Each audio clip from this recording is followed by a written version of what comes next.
What's up? It's me, TST Tom, and welcome back to Spooky Month. You know, I've been doing some thinking recently.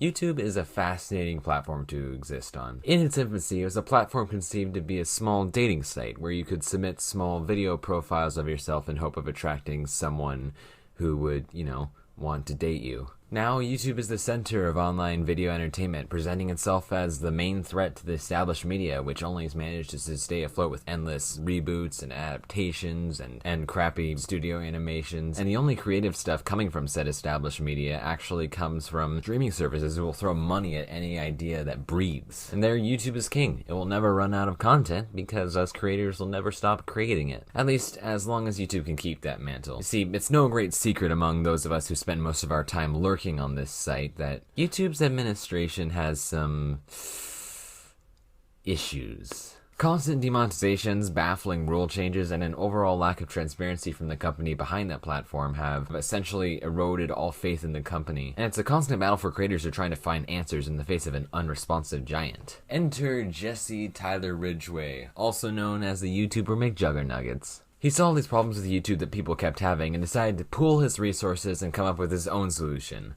StoryFire.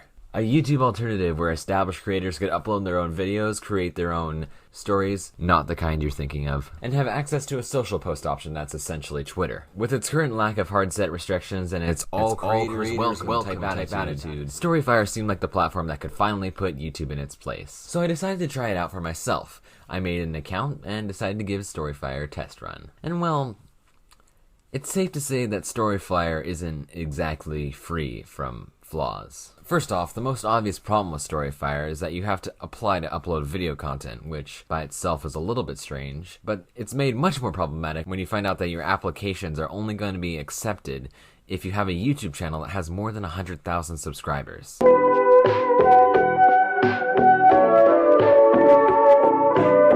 What? I know that this feature probably isn't going to be long-term, but it's not exactly the best way to bring in new users. Obviously, not everyone has 100,000 subscribers. I wish I did. And most people won't move to a platform that won't even allow you to get to that point in the first place. And it is true that you still do have access to the other features. I myself have made use of the social post feature to spew random mumblings. However, there's nothing new about this site. Everything on it is just pulled from something else much better with a much wider user base. The only real thing that separates StoryFire from the crowd is its proclamation of being unregulated. While not only does that make you just essentially a more glorified version of 4chan, it also comes out with its own slew of problems. The thing about people who want YouTube to be deregulated is that they're not all people who make sometimes raunchy but ultimately well-intentioned content, like Brandon Rogers or maybe even people like Pyrocynical. Some of them are just people who thrive off of hate and vitriol, people who bully those weaker than them just for the sake of Leafy. I'm talking about Leafy. Now, I've already expressed my thoughts on this topic in detail, but I feel a light synopsis is required here.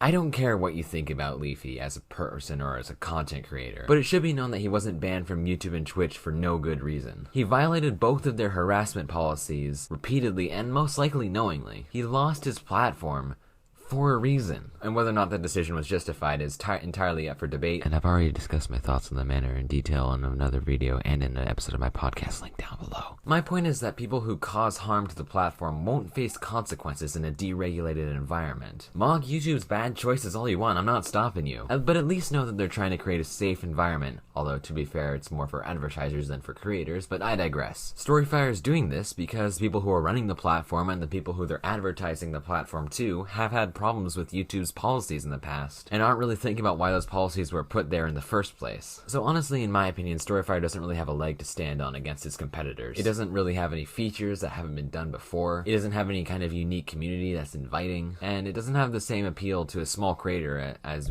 YouTube or even Vimeo. Just because you can't really grow, you don't have a chance. It's like replanting a bunch of great oak trees and not allowing the seeds to grow. And it really stinks, honestly, because I think StoryFire does have a lot of potential. It just needs to find a way to be more connected with its audience and also be able to provide more of a platform to said audience. And it needs to not be entirely deregulated, because that's a terrible idea.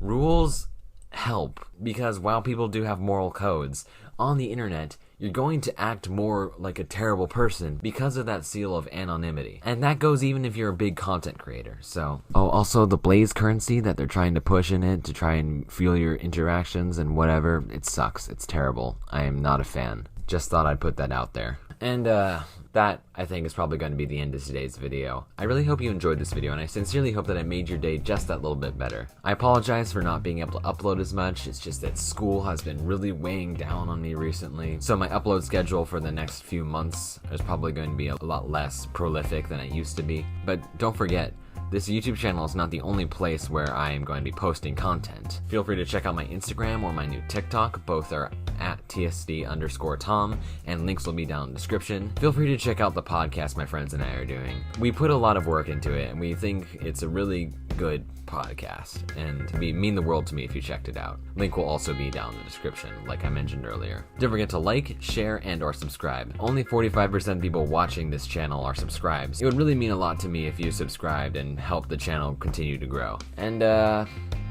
guess I'll see you in the next video. And remember, you can't escape Spooky Month.